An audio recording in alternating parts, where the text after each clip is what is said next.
Hello, and welcome to another chapter of a tome pulled right off the shelves at the heart of the Jakuls. As always, I'm your skilled host, Lothran, and there's ever so much more data to relay, so let's get to it, shall we? Go grab a filling meal, settle into a cozy spot, and pay accurate attention to Fleet Part 74, Mindfulness. Alduin was afraid, terrified. Not for himself, for the boy, for young Thorin. He wanted to tell him what the Voidborn had cursed him with back on Daramore Prime. 5 years. Whether we find you or not. 5 years. That was near 4 years ago. At most you've got 5 years more. He was too afraid to say it out loud. Thorin needed someone in his life to help him through the rough spots, protect him when things got dangerous, to show him how to be a better man, just like there never was anyone to help Alduin when he was young, and it tore him up inside. Every time he spared the matter any thought at all, the beast woke up in his gut and rushed to fill the fresh void. Alduin couldn't help but give in to it. It was pure, simple, right, and powerful, and he needed that power just to put one foot in front of the other. He didn't have the strength on his own. He could practically feel the vital essence slipping more and more from his grasp with each passing day, the end approaching all the faster for his knowledge of its impending arrival. I got something, boss. Come here. Alduin awoke from his reverie to put all of his focus on Thorin once more. The kid needed him. He had to be there no matter how exhausted or destroyed he was. He had to. There was no one else to fill that space. Lothane had a private storage room. He bought it a month ago and put it in his mother's name. Her maiden name. Maybe our Zazo didn't know that detail, Thorin asked, positively beaming at his discovery. Only one thing to do, kid. We gotta go sift through the dirt once more. All right! Thorin yelled as he holstered his pistol and snatched up his hat, lighting them both a pair of domey cigarettes and stuffing the spare one into Alduin's mouth. Let's get back to work, boss. Alduin and Thorin soon stood in the entrance of another pile of junk. Less trashy and rotten than Lothane's apartment, but still piled high, every object tossed upon whatever else was nearby and might support its weight. I'm beginning to hate Lothane. What a slob. Alduin joked to lighten the mood, and both of them shared a light laugh as they entered. Are we looking for anything in particular, boss? Look for anything above Lothane's pay grade. Vu and Zir type of stuff. Artifacts from way before any Jakuls stepped out of the first cavern. That sort of thing. You got it, boss. Thorin leapt into the piles of dusty furniture like his life depended upon it. Alduin let his thoughts wander again while he stalked through the thicket of once loved possessions, time sort of fleeting by his sight. Found something, boss. Wait, what is this? His words, they're all old and weird, but I could still read them somehow. Thorin trailed off, lost in the realization of whatever those ancient Vu words whispered to him. Alduin tumbled and scrambled over everything in his way, crashing to the floor and standing beside the kid, fraught with intense worry. The right Vu words could rip apart reality itself. Alduin knew that as a fact of life. You okay, boss? You need a minute? You fell pretty hard there. I'm fine, kid. What'd you find?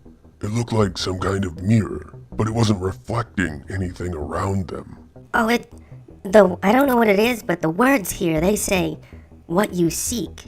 I thought about, seeing my dad one last time, but it showed me some weird guy instead. Do it again, kid. Please do not be the monster inside of my gut. Please do not be that thing I turned into. Please do not show that thing to us. A man with 6 arms came into view, but as if through a filter of fog. So you're saying it's the arms. The DNA in them is messing with the signal, and you can't send me back. He had an odd face, like he was wearing a helm, his eyes stretched as slits across his black head, black like the color of the old Jakuls from before Ascension. His mouth split apart, and his entire face, revealing dual rows of sharp little teeth on both the top and the bottom of his mouth. He stood with power and confidence, surety in all his motions and movements. Large octagonal creature with massive legs shifted in the obscured spaces beyond the 6-armed man. But its voice was soft and childlike. Villivan, that's not... I didn't say that. Molivar has taken to you. She's done incredible things with the transfer network. But even if she got it to work for you, my daughter would have to travel with you. It requires a Vol to transport anything. If she likes me so much, why doesn't she ever talk to me? We have been over this a bunch of times, Villivan. Vol women don't speak. A race where the women don't talk at all. Sounds nice. Alduin joked, extracting a laugh from Thorin beside him. The image began to fade. Keep focusing, Thorin. The projection of the man came back. Fine. If my arms, be they a gift from Arakash or not, are what's wrong. The odd alien, this Vul, tried to halt the man's actions, Villivan, but no one would have ever been fast enough. Villivan ripped both of his lesser sets of arms off of his body, clearly suffering immense pain at the procedure, but performing it anyway. There now, Molivar won't have to deal with all that static. Wait, what are you looking at? We're being watched.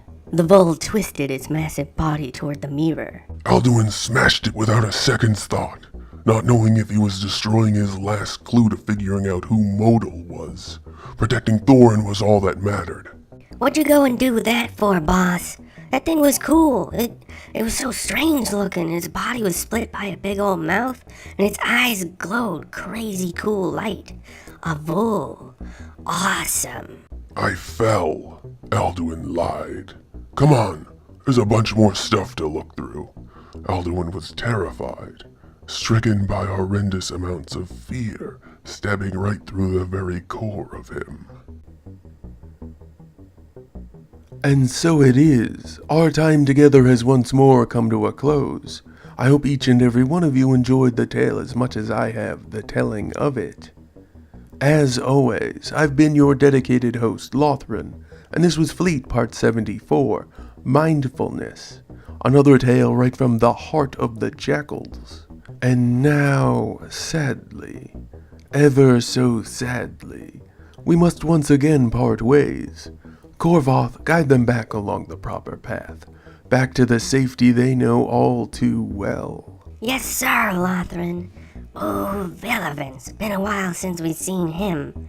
I wonder why the mirror showed him when Thorin thought about his father. Back to work, though. A pleasant greeting and a fond farewell to each and all. Please leave all your comments, questions, and kindnesses down below. Don't you let me catch a single one of you leaving any of that nasty, terrible, awful stuff, though. You keep all that garbage to yourselves. Got it? Not once, not never. Never, ever. Remember to like, share, and subscribe to help us learn, spread, and grow. And don't forget that we strongly encourage each and every one of you to stay safe out there. See you again tomorrow for Fleet Part 75. Good night and good luck. You'll need it. Bye-bye.